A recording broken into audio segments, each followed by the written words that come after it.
Hello and welcome everybody. Hopefully this is all going well.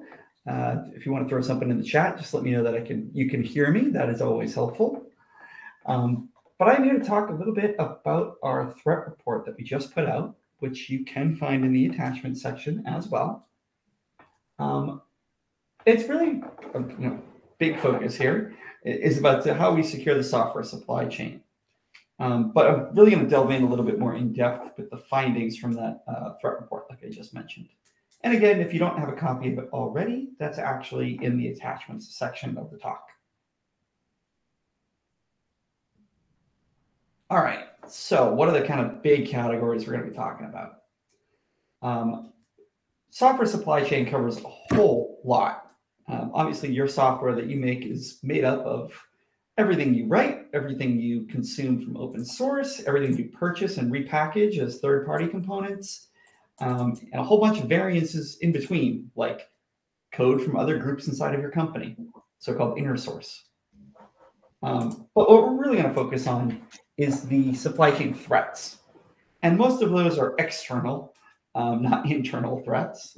And they mostly cluster around open source and the packages that you're pulling in.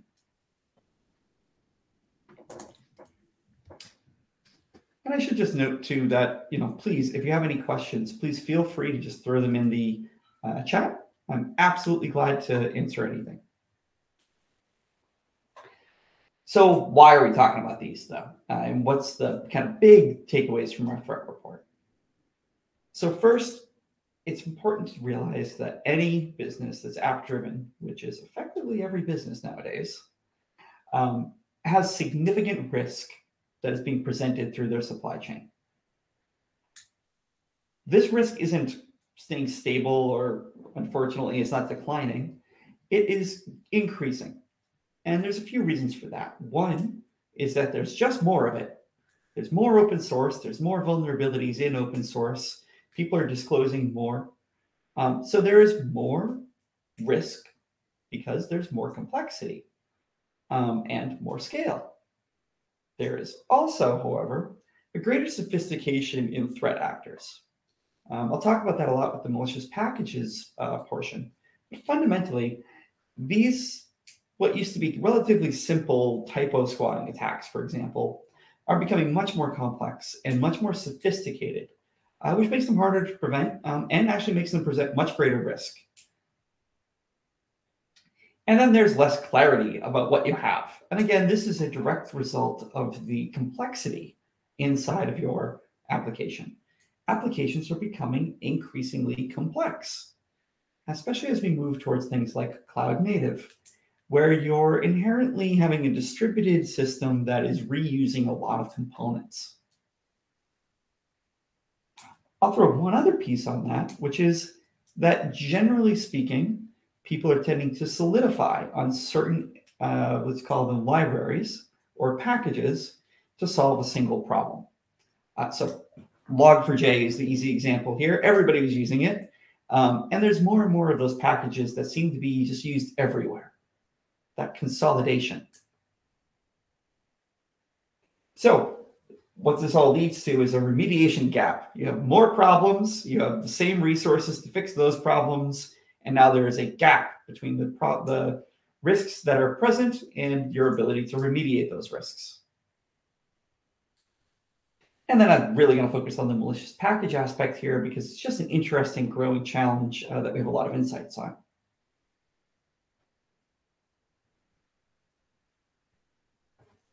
Okay, so this is an interesting one. I want to kind of delve in for a second here on something I said earlier, which is that open source software is having more and more vulnerabilities. There's a lot of reasons for this. Our numbers are showing that it was about 25% growth rate from 2020 to 2021, and about a 33% growth rate from 2021 to 2022. Don't know how I messed that up. Anyways, that's how time works. Years come after each other. So fundamentally, there's a few drivers behind this. One is simply there's more open source. Open source doesn't really go away. It's always aggregating. There's always, every time somebody creates a new one, it's +1. It's not, a zero-sum game. But on top of that, more bugs are being discovered thanks to automation tools, but also really people are more willing to disclose them and more able to disclose them in a way that is shareable with the world. This is leading to a giant uptick in the number of open source vulnerabilities. And, I always, throw a grain of salt on month-to-month data. But what you can see here is that it's not evenly distributed either. Usually you see a large chunk of things happen at once. Large amounts of open source vulnerabilities get dropped at a single go. Sometimes this is a bad release from a major, I shouldn't say bad release, that's not fair.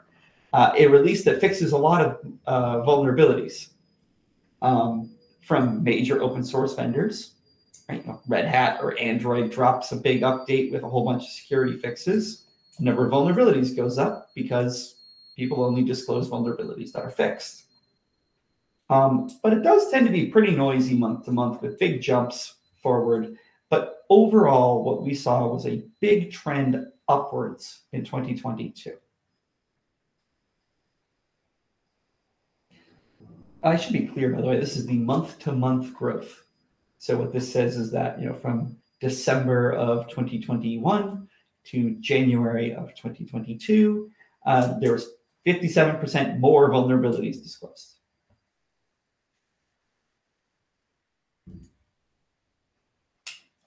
Now, the combination of this leads to new holes. Now, there's a lot going on here, and I'm going to try to sort of put this in bigger context here. But you can see we grouped it together, and you can see a very clear trend line going from the bottom left to the top right. This isn't hard to see. It doesn't require advanced math here. There is always more vulnerabilities being disclosed.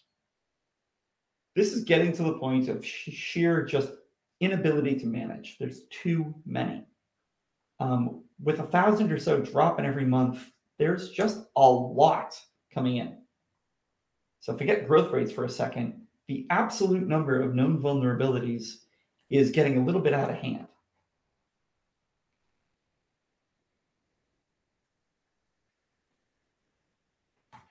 And I'm going to spend some time on this slide here. So this is a really, I'm going to say, fundamental insight from our threat report, which again, it's in the attachments.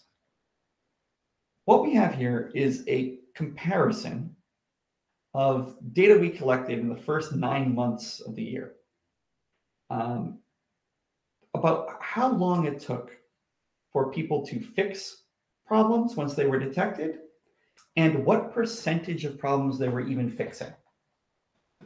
And this matches what I think maybe a lot of the audience would recognize. When I'm getting 1,000 new vulnerabilities a month, or whatever it is, depending on how much code you have,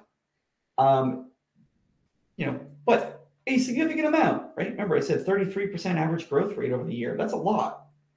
And I am only fixing 13% of the vulnerabilities I have. I am losing ground.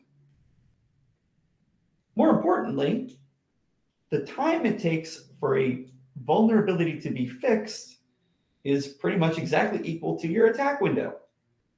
Hey, I have a known vulnerability, and if it takes me 271 days to fix that, well, then I have some real holes. I'm going almost, 3/4 of a year? 3/4 of a year without having a fix for a known vulnerability. I mean, who says it's okay to leave your door unlocked 3/4 of the time you're not home? That's not a good idea. That huge window and that very low percent means that you're keeping a, just say, avenue, a vulnerability, a weakness in your code for too long, and you're increasingly getting more and more. So this problem keeps compounding. As long as your remediation percentage is less than the percent growth of vulnerabilities in your code, you will always have to be gaining vulnerabilities. But what we did see on the bright side is that people who sort of followed our main way of recommending fixing this, which is through a repo integration, saw a much, much higher percent remediated. As a matter of fact, higher than the growth rate. And again, this is all average, right? Any given code base could obviously have a higher or lower growth rate of vulnerabilities, depending on things like how old it is and what language it's in. But, on average, across the whole industry, and this is a relatively huge sample size, what we see is that if you are remediating inside the repository, you are actually not just keeping pace with the pace of new vulnerabilities, but actually gaining a little bit. And the average number of days is hugely that's ridiculously less. It goes from basically, 9 months to 2.5. So that means you've got less of a window of opportunity, and you're actually gaining and reducing the risk in your application. I should talk a little bit about here, without doing the math, time to remediation cut by 75% and 3 times reduction of the risk. You guys can read. But fundamentally, the how here matters.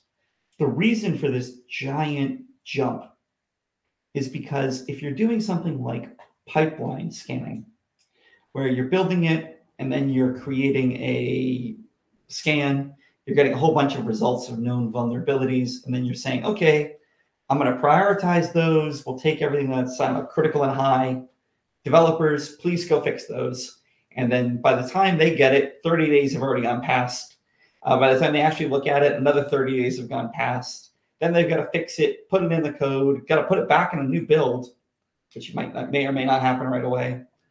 Then that build's got to get scanned. And now you're like, oh, good, that vulnerability is remediated. It's really no wonder it takes forever. And it's certainly, because of all that time lag, the remediation percent, the amount of vulnerabilities that are getting closed is pretty low. Each time you do this, you end up saying, developers, there is a new vulnerability you need to go fix. And then they have to go and research it and then actually update their code. When we talk about the repo integration, this is something that we feel is the best way to centralize your risk mitigation. What we do is every time you make a commit, it scans it, sees what's in it, says, hey, you've got a couple of vulnerabilities here. And instead of just telling you about the findings, we'll create a pull request for you to update to the right version. Click the merge button. Now, that's a lot easier and it's a lot faster. Interestingly, the average number of days to fix a vulnerability isn't a nice, clean average at 70. It's actually weighted very highly on either end. Lots and lots and lots of people just doing it instantly. Why not? Just create a pull request, click merge, let's move on. I was on version 1, it's vulnerable. It's asking me to go to version 1.01. Fine, no problem. But this is where this sort of starts coming into what we call functional risk. So again, I'll take that example, and it's why it's sometimes 70 days. Perhaps I'm on version 1, and the latest version is version 7. Well, now I have to make some considerations that aren't just security. I have to think, boy, if I jump 6 versions, what breaks? By the way, not what will something break, what breaks? Something will break. It's a function of a couple of things, but fundamentally it's a function of what I would call debt, aging components. If you have a lot of old components, it becomes harder to update them. It is easier to go from version 6.8 to 6.9 than it is to go from version 2 to version 6.9. And so people end up having to make these trade-offs. So I should break a cardinal rule of slides and go back. People end up having to make these trade-offs. And that's why we see a lot of people are with, sure, no problem. Let's merge that in. Great. I'm pretty confident it'll work. It's a minor version change. And a whole lot of other people going, well, boy, I better make sure I know what effect this is going to have. Or maybe I'll try the update in a sandbox somewhere and see what breaks. And so now it's just taking me another 2 months to fix that problem. I shouldn't say fix that problem. Remediate the vulnerability and then fix all the relating functional problems. And look, this stuff sucks up time and resources, which is why the remediation percent when you have to do everything manually is so low. And with basically the same resources, just better tooling and a better approach, you end up with a much higher remediation percent. All right. So what does this sort of, whoops, I'm jumping around too much. I threw my own cadence off by jumping backwards. Not good. Okay, so forgive me. You can put in the comments how annoying that was. Look, the other big piece here is you don't get granular information. It can be hard to know what functional risk you're actually introducing. Sometimes it's the end of the world to jump from version 1 to version 2. Sometimes it doesn't matter at all. And trying to apply blatant rules like major version changes require X and minor is a blunt force instrument. It's not a very clean way to do it. And this is what I mean by granular information. I need to know not just whether or not there's a vulnerability in a fix inside of a given version. I need to know what the consequences of moving to that version are, including the functional risk, including additional security risks that can happen. And very importantly, I need to have some level of confidence before I just accept a pull request and merge it in. And so, one of the reasons that this percentage has gone so much higher is because one of the things we do inside that repo integration is actually provide what we call merge confidence score that tells you whether or not, well, frankly, how recent the update was. Has this been out for a minute or has it been out for 3 years? 3 years is more stable, as well as has other people who've adopted this exact change had problems? Have they failed their builds? Have their functional tests failed? What's the confidence that this fix recommendation is good and not going to introduce more functional risk? All right, so I'm going to pivot now and talk about some malicious packages. So first, I'm going to define what a malicious package is, because it sounds like something FedEx is giving you, but it is not. This is a open source library very often, but any kind of package that you're pulling down from one of those central repositories. I don't know, Maven, NPM, one of those. And look, most of these, perfectly fine. Nice and safe to go put in your code. Some of them are not. They're intentionally vulnerable. So now I'm not talking about known vulnerabilities where the open source maintainer says, whoops, we had a problem, we fixed it, use this version, and it's fixed now. Thank you. This is things that were intentionally put in there to be a vulnerability by a bad actor, either in a existing open source framework, open source library, or perhaps they create one that looks like one that's well known. I don't know, instead of log4j, it's log5j. And you pull it in because you accidentally hit the 5, and now suddenly you've opened a backdoor in your code.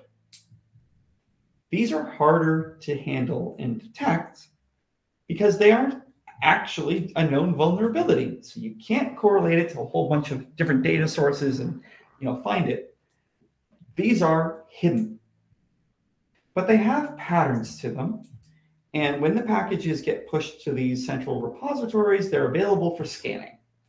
And so what we've done is we've actually put together a heck of a nice AI-driven, pretty cool system that monitors all of these and flags packages that are malicious. So we have a giant database of malicious packages. And this is where that data comes from. That's a product called Bin Supply Chain Defender. I'm not selling anything. That happens to be a free tool. That does one thing. It tells you whether or not a malicious package is present in your code.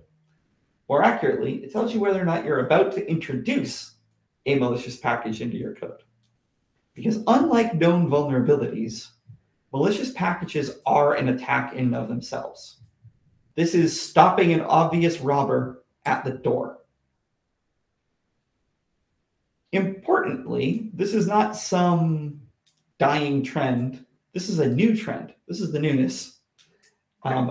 Fundamentally, we're seeing huge amounts of and increasing amounts of malicious packages being introduced because they are a very effective attack vector.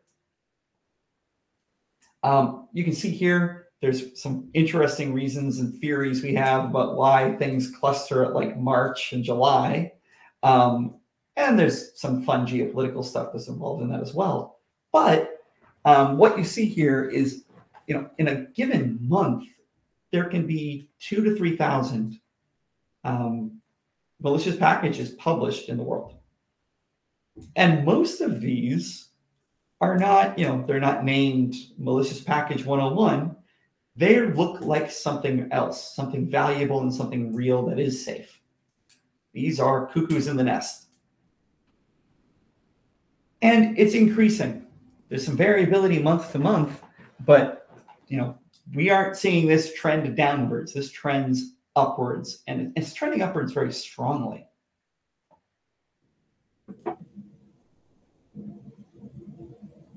Oh, sorry, I'm just going to turn that off. I don't know what that was.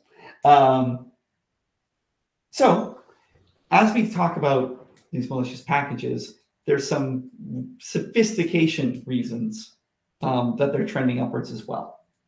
One is it's important to keep in mind these things work.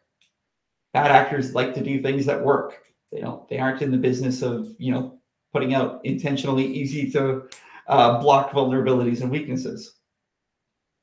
But the sophistication overall, especially in the open source community, is increasing. So that gives a few more attack vectors that look more reasonable. So as an example, more and more legitimate packages actually include telemetry. Great. It's easy to disguise telemetry. If something's you already know, if, for instance, it's going to have traffic, it's easy to disguise malicious traffic. It raises less red flags, is really what I'm saying. Also, the sophistication of the vector, the actual attack itself, is getting interestingly deeper. They aren't doing it on these, easy to log5j is a joke, typo squatting one. That's not a real one. That wouldn't really work. But some package is calling a package that's inside something else. That can fly under the radar pretty easily. They're also using real hosting providers now. These aren't, some third world countries thing you've never heard of. This is sitting there straight in NPM. And then there's actually a lot of sophistication going into just making it look on the surface as real, hiding behind actual domain names. There's one other one I didn't put on the slide, but I'll mention it. There's also been a case, several cases, I should say, of perfectly fine packages suddenly becoming malicious. Things that have been safe for a while. You can trust them. They've been safe for 2 or 3 years. And then suddenly somebody somewhere makes a change. A new committer shows up. And there is a malicious package instead of it being a safe package. And it just flips overnight. So you can't just go, oh, well, is it new in NPM or not? Because the sophistication of this is pretty high. There's even been some specific ones that do things like protestware or target specific geographies where the package is perfectly safe.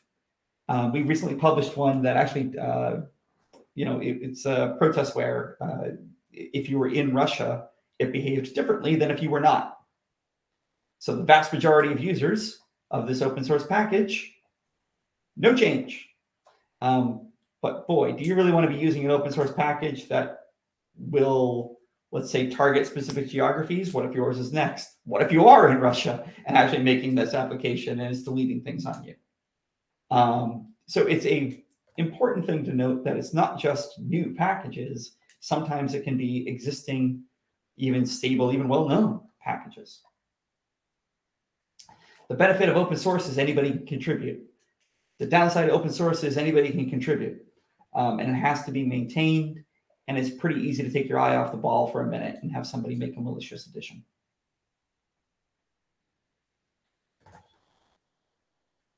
So anyways, I'm just going to talk a little bit here. I know you saw some of this data already, but this is 2022. This is the number of versions, not just packages.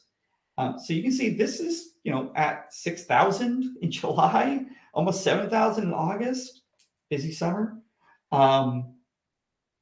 Importantly, it's not just sometimes a package that's bad. It might be a specific version of a package. Maybe other ones are good. Like I said, a new change to an old and well-known package. So you can see that it's not just that we have more packages. It's actually that we have more versions of more packages, which is telling in and of itself, but also makes it really easy to fly under the radar. A lot of people are pulling it in with latest tags, for example, instead of saying an actual version they're pulling in. And some of these get pulled back very quickly, but that doesn't help you if you've already built your code.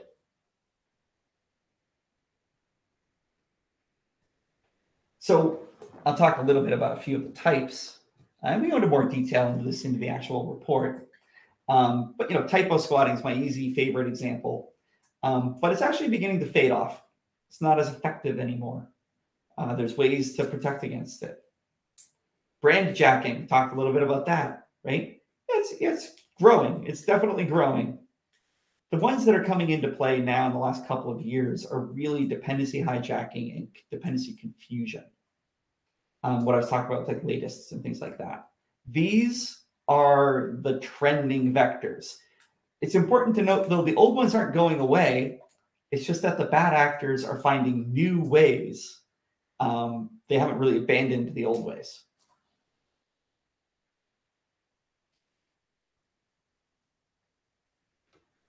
So I'm going to wrap this up. I try to keep these to a half hour and get everybody's attention span. And then I'll open it up to questions. Look, we all know this. Everybody who's listening to this knows everything's an application now. Everything runs on software. I'm not entirely certain my chair doesn't have some software in it somewhere. Everything runs on software. It's the entire economy. It is all of manufacturing, all of medical. Applications and software run the world. Threat actors know this. Understanding and attacking infrastructure and software is what they do. They've been doing it in increasingly complex ways. There's more and more vulnerabilities that keep showing up, and those are the easy ones to protect against. And even then, our state of our industry is that people are actually gaining vulnerabilities in their code due to practices like pipeline scanning and manual fixes that are too slow. They're too slow and they're not cost efficient enough to do at scale. So the threat landscape is, I guess, increasing in volume, but also in innovation. Malicious packages was a thing that 3 years ago was barely on anybody's radar, and now it is a major attack vector that has to be protected against. It's not part of the threat report because it's retroactive, but there are new ones that are popping up. Threat actors are there to create problems, to open up holes, and they're getting innovative about it. So that means that in general, the status quo isn't really helping anybody. If you're remediating 13% of the vulnerabilities that you have, and you're introducing 30% every year, you are falling behind. And nobody ever retires the old code. It just doesn't happen. So keeping things up to date is hard. And so you have to focus on applying the remediations and for making sure that you understand the balance between security and functional risk as you try to reduce the risk in the application. And that means you need good prioritization and remediation, not just tools. Tools are important, but processes as well, right? We support pipeline scanning. Plenty of people use us for that. And our recommendation is don't do that as a process. Put it in the repo. Scan on commit. Fix automatically. Not everybody's ready, but it's not just a tooling problem. It is a process problem. On top of that, the tools obviously need to keep track of the new threats like malicious packages, which not everybody is doing, but that is also a process problem as well, right? It's always people, tools, and process. But the big highlight for me in this threat report is that our processes and our tools aren't keeping up with the threat landscape, and that it is important as an industry that we both adopt tooling and processes that allow us to keep up better. So that's my summary of that. I will kind of leave it there and see if we have any questions. Pardon me while I flip through. Well, I don't see any direct, which could be my fault and not anybody of you. You could have even put questions in. Could just be me playing with the interface here, but I'll leave it here. If we do get questions, I'm glad to answer them. And I would encourage you to reach out to us with any questions as well. We're always happy to talk about this stuff. And like I said, the threat report is in the attachments as well. I hope you give it a glance. There's a lot of information in there, more than I would shove into a webinar and keep your attention for a half hour. But by all means, go through, dig through, and if you have questions from it, always reach out to us. We're happy to talk about the threat landscape. Thank you.